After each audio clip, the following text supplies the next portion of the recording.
കടുത്ത മാഗ സപ്പോർട്ടറായിരുന്ന ഒരു വ്യക്തി 15 മിനിറ്റ് കൊണ്ട് എങ്ങനെ കടുത്ത വിരോധിയായി മാറി എന്നുള്ളതിനെപ്പറ്റി ഒരു വാർത്ത ഇന്ന് ന്യൂയോർക്ക് ടൈംസ് അടക്കമുള്ള പത്രങ്ങളിൽ വായിക്കുകയുണ്ടായി. കാലിഫോർണിയയിൽ നിന്നുള്ള ബ്രെൻഡ് ജിന്ദ്ര, 48 വയസ്സ്, അദ്ദേഹമാണ് ഒരു സെയിൽസ്മാനാണ്.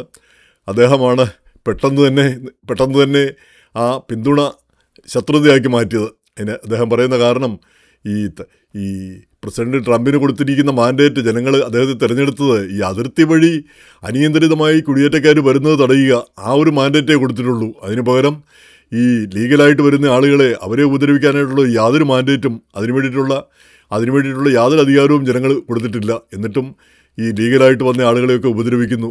അതുകൊണ്ട് ഈ ട്രംപിൻ്റെ നിലപാടിനോട് ശക്തമായ എതിർപ്പ് പ്രകടിപ്പിക്കുകയാണ് അദ്ദേഹം ചെയ്തത്. അപ്പോൾ സംഗതി ഇതാണ്. അദ്ദേഹത്തിൻ്റെ ഭാര്യ ഗലീന ബൊബ്രാനേവ, 40 വയസ്സ്, റഷ്യക്കാരിയാണ്. അപ്പോൾ അവർ 2020-ലോ 2021-ലോ വിസിറ്റിംഗ് വിസയിൽ വന്നു. 2 തവണ അത് പുതുക്കി. അതിനുശേഷം അവർ യുക്രൈൻ യുദ്ധത്തിൻ്റെ പശ്ചാത്തലത്തിൽ അസൈലം തേടി. പിന്നെ കഴിഞ്ഞ വർഷം ഇങ്ങനെ വിവാഹം കഴിച്ചു. ഇവർ നേരത്തെ കഴിഞ്ഞ വർഷം ആദ്യം കണ്ടുമുട്ടി, പിന്നീട് കഴിഞ്ഞ ഡിസംബറിൽ വിവാഹം കഴിച്ചു. അതിനുശേഷം ഇദ്ദേഹം ഇവർക്ക് വേണ്ടി ഗ്രീൻ കാർഡിന് ഫയൽ ചെയ്തു. ഇതാണ് അതിൻ്റെ ചരിത്രം. അപ്പോൾ അങ്ങനെയുള്ള സാഹചര്യത്തിൽ, ഗ്രീൻ കാർഡിന് ഫയൽ ചെയ്ത സാഹചര്യത്തിൽ ഇവർക്ക് ലീഗൽ സ്റ്റാറ്റസ് ഉണ്ടെന്നാണ് ഇവർ അവകാശപ്പെടുന്നത്. ഇവരുടെ വക്കീലും അവകാശപ്പെടുന്നു ഇവർ ഒരിക്കലും സ്റ്റാറ്റസ് ഇല്ലാതെ വന്നിട്ടില്ല എന്നാണ്. അപ്പം ഇങ്ങനെ ആ ഒരു ധൈര്യത്തിലാണ് അവർ വിമാനത്തിൽ കയറാനായിട്ട് പോയി.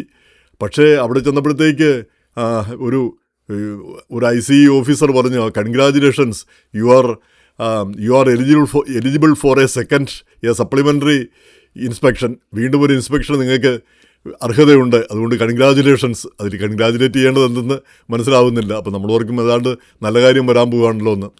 എന്തായാലും 15 മിനിറ്റിനകം ഇവരെ കയ്യാമം വെച്ച് ഒരു അൺമാർക്ക്ഡ് കാറിൽ കൊണ്ടുപോയി.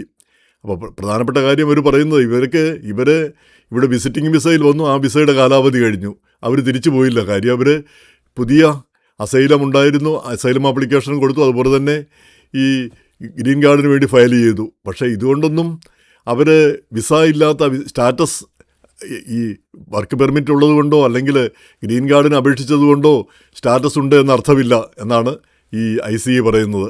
അപ്പം ചുരുക്കി പറഞ്ഞാൽ അങ്ങനെയുള്ളവരെ അറസ്റ്റ് ചെയ്യുകയും നാട് കടത്തുകയൊക്കെ ചെയ്യാം എന്നാണ് അവർ വ്യക്തമാക്കിയിരിക്കുന്നത്. അപ്പം നമ്മുടെയൊക്കെ ഒരു ധാരണ, നമുക്ക് വർക്ക് പെർമിറ്റ് ഉണ്ട്, അതുപോലെ തന്നെ അല്ലെങ്കിൽ നമ്മൾ ഗ്രീൻ കാർഡിന് അപേക്ഷിച്ചിട്ട് അല്ലെങ്കിൽ ഏതെങ്കിലും ഒരു കാര്യത്തിന് അപേക്ഷിച്ചിട്ട് കാത്തിരിക്കുന്ന അതിനൊരു തീരുമാനം വന്നിട്ടില്ല. ആ തീരുമാനം വരുന്നവരെ നമുക്കിവിടെ തുടരാമല്ലോ എന്നുള്ളൊരു സമാധാനമാണ് നമ്മളിൽ പലർക്കും ഉള്ളത്, ഈ അങ്ങനെയുള്ള സ്റ്റാറ്റസൊക്കെ ഇല്ലാത്ത ആളുകൾ. അപ്പോൾ അത് ശരിയല്ല. അങ്ങനെയുള്ള ആളുകളെയും ഇവർ പിടികൂടാം എപ്പോൾ വേണമെങ്കിലും. ഇവർ കുറ്റകൃത്യങ്ങളൊന്നും ഇതൊന്നുമല്ല. അപ്പോൾ അങ്ങനെയുള്ള ആളുകളെയും വേണമെങ്കിൽ പിടികൂടാമെന്നാണ് ഈ സംഭവം അവർ വ്യക്തമാക്കിയിരിക്കുകയും ചെയ്തിട്ടുള്ളത്. അപ്പോൾ അത് ശ്രദ്ധിക്കേണ്ടതാണ്. വിമാനത്താവളത്തിലൊക്കെ പോകുമ്പോൾ നമ്മുടെ സ്റ്റാറ്റസ്, നമ്മുടെ കാര്യങ്ങളെല്ലാം ഫുൾ പ്രൂഫ് അല്ലെങ്കിൽ പിന്നെ കഴിവതും പോകാതിരിക്കുക എന്നുള്ളതാണ് ഏറ്റവും നല്ല കാര്യം. ഇതിൻ്റെ തീരുമാനം വരുന്നവരെ നമ്മൾ കാത്തിരിക്കുക എന്നുള്ളതാണ് ഏറ്റവും നല്ല കാര്യം. അപ്പോൾ ഇവരെ പറ്റി പറഞ്ഞത്, ഇവരെ പിടിച്ചുകൊണ്ടുപോയി. പിന്നെ അവരെ ആദ്യം ഒരു പോലീസ് സ്റ്റേഷനിൽ ഒരു ICEയുടെ ഓഫീസിൽ കൊണ്ടുവന്നു. അവിടെ നിന്ന് പിന്നെ ഒരു ജയിലിലേക്ക് കൊണ്ടുപോയി. ചങ്ങലയ്ക്കൊക്കെ ഇട്ട്, സർവാംഗം ചങ്ങലയ്ക്കിട്ട്. അവിടെ ജയിലിലെ ഒരു സെല്ലിൽ ഏതാണ്ട് 100 പേരുണ്ട്. അതിൽ രോഗബാധിതരും മറ്റവരുമൊക്കെ ഉണ്ട്. കടുത്ത തണുപ്പിൽ അവിടെ ചുണ്ടുകൂടി കിടക്കേണ്ടി വന്നു. അങ്ങനെ നാനാവിധ പീഡനങ്ങളെല്ലാം സഹിച്ചതാണ്. 16 ദിവസം കഴിഞ്ഞപ്പോഴത്തേക്ക് ഇവരുടെ വക്കീൽ ഒരു ജാമ്യത്തിനുള്ള ഹർജി ഫയൽ ചെയ്തു. ഒടുവിൽ $35,000 ജാമ്യത്തിന് ഇവരെ പുറത്തുവിട്ടു. അതിനുശേഷം അടുത്ത മാസം അവർ വീണ്ടും ഹാജരാവണം. അവർ ആ സമയത്ത് വീണ്ടും ഇനി എന്താ സംഭവിക്കാമെന്ന് പറയാൻ പറ്റില്ല. അപ്പോൾ അത് പേടിച്ച് വരണ്ടാണ് അവർ ജീവിക്കുന്നതെന്ന് ആണ് റിപ്പോർട്ടിൽ പറയുന്നത്. അപ്പോൾ ഇദ്ദേഹം പറയുന്ന ബ്രെൻ ജിന്ദ്ര പറയുന്നത് ഇത് തികച്ചും ഇല്ലീഗലായ കാര്യമാണ്. ഈ നിയമാനുസൃതമായി വന്ന ആളുകളാണ്. ഇവർ നദി നീന്തിക്കിടന്നോ അല്ലെങ്കിൽ അതിർത്തി ചാടിക്കിടന്നോ ഒന്നും വന്നവരല്ല. അങ്ങനെയുള്ള ആളുകൾ യാതൊരു കുറ്റകൃത്യവും ചെയ്തിട്ടുള്ളവരുമല്ല.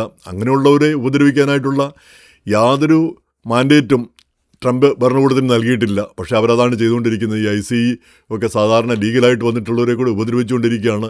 അത് ശരിയല്ല, അങ്ങനെ ഭരണകൂടം ചെയ്യുന്നത് ശരിയല്ല എന്നാണ് അദ്ദേഹം പറയുന്നത്. പക്ഷേ അത് ആരും കണക്കാക്കുന്നില്ല. പറയുന്നതിൽ കുറച്ച് കാര്യമുണ്ടെന്ന് തോന്നുന്നു. കാരണം അന്ന് അനിയന്ത്രിതമായി അതിർത്തിയിലൂടെ ജനം വന്നുകൊണ്ടിരുന്നപ്പോഴാണ് സഹികെട്ട് ഈ ട്രംപിൻ്റെ ആ നിലപാടിനോട് അനുകൂലമായിട്ട് ജനം വിധി എഴുതിയത്. അപ്പോൾ അതിനർത്ഥം ഇതിൻ്റെ അകത്ത് അമേരിക്കയിലുള്ള ആളുകൾ, നിയമവിധേയമായിട്ട് ജീവിക്കുന്ന ആളുകളെല്ലാം ഇങ്ങനെ പിടികൂടാം അല്ലെങ്കിൽ ശിക്ഷിക്കാം എന്നുള്ളൊരു രീതി ആയിരുന്നില്ല എന്നാണ് കരുതേണ്ടിയിരിക്കുന്നത്. പക്ഷേ നിർഭാഗ്യവശാൽ ആ രീതിയിലാണ് വൈറ്റ് ഹൗസിലെ ഉദ്യോഗസ്ഥർ, ഇപ്പോൾ ട്രംപ് എത്ര കണ്ട് താല്പര്യം കാണിക്കുന്നു നമുക്ക് അറിഞ്ഞുകൂടാ. എങ്കിലും അദ്ദേഹം ഇതിനോടെല്ലാം അനുകൂലമാണെന്നാണ് റിപ്പോർട്ടുകൾ പറയുന്നത്. അപ്പം ഈ നിയമാനുസൃതം ജീവിക്കുകയും നിയമസാധ്യത കിട്ടാൻ സാധ്യത ഉണ്ടായിരിക്കുകയും ചെയ്യുകയെ ഇങ്ങനെ അറസ്റ്റ് ചെയ്തൊക്കെ പീഡിപ്പിക്കുന്നത് ശരിയാണോ എന്നുള്ളതാണ് ചോദ്യം. അപ്പോൾ അത് നമുക്ക് നല്ലൊരു പാഠമാണ്. നമ്മളും ശ്രദ്ധിക്കേണ്ടതാണ്. വർക്ക് പെർമിറ്റ് ഉണ്ടെന്നോ അല്ലെങ്കിൽ നമ്മൾ ഗ്രീൻ കാർഡിൽ ഫയൽ ചെയ്ത് കാത്തിരിക്കുകയാണ്, അതിൻ്റെ റിസൾട്ട് വരുന്നതുവരെ നമ്മൾ നിയമവിധേയമാണെന്നോ ചിന്തിക്കാൻ പാടില്ല.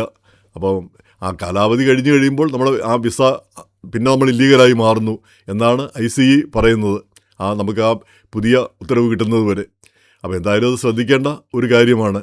ഇതിൻ്റെ കൂടെ സുപ്രീം കോടതി ഇന്ന് വേറൊരു വിധി വന്നത്, ഈ ട്രംപ് സെക്സ്വലി അസോൾട്ടഡ്, ഉപദ്രവിച്ചു എന്ന് പറഞ്ഞ്, ലൈംഗികമായി ഉപദ്രവിച്ചു എന്ന് പറഞ്ഞ്, മറ്റ് സ്റ്റേറ്റുകളിലൊക്കെ റേപ്പെന്ന് പറയും, ഇവിടെ ന്യൂയോർക്ക് സ്റ്റേറ്റിൽ അങ്ങനെ പറയുള്ളൂ.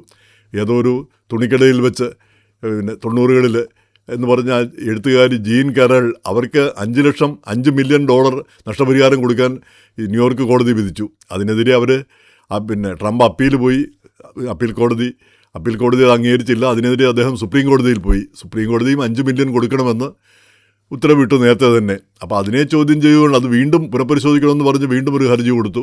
പക്ഷേ അത് കോടതി ആ ഹർജി പരിഗണിച്ചില്ല. അപ്പം $5 മില്യൺ ഇതിനകം കൊടുത്തു കഴിഞ്ഞുവെങ്കിലും അങ്ങനെ ഒരു ശിക്ഷ കിട്ടിയെന്ന് പറഞ്ഞാൽ, പ്രസിഡന്റിന് ഇങ്ങനെയുള്ള ഒരു കേസിൽ ശിക്ഷ കിട്ടിയെന്ന് പറഞ്ഞാൽ അത് വളരെ മോശപ്പെട്ട ഒരു കാര്യമാണല്ലോ. അപ്പോൾ അത് പുനഃപരിശോധിക്കണമെന്ന് പറഞ്ഞുള്ള ഹർജിയാണ്, അത് പുനഃപരിശോധിച്ചില്ല. അപ്പോൾ ഇനി ഒരു കോടതിയിലും ആ കേസ് ചോദ്യം ചെയ്യാനാവില്ല. അതേസമയം തന്നെ ഒരു കേസ് കൂടി ഉണ്ട് ഇവർ തന്നെ കൊടുത്തത്. അതായത് ഇവരുടെ ഈ ആരോപണത്തെ തുടർന്ന് ഇവർക്കെതിരെ ട്രംപ് നടത്തിയ പ്രസ്താവനകൾ. അപ്പോൾ അതിൻ്റെ പേരിൽ ഇവർക്ക് ട്രംപിനെതിരെ ഏതാണ്ട് 83 മില്യൻ്റെ ഒരു വിധിയുണ്ട്.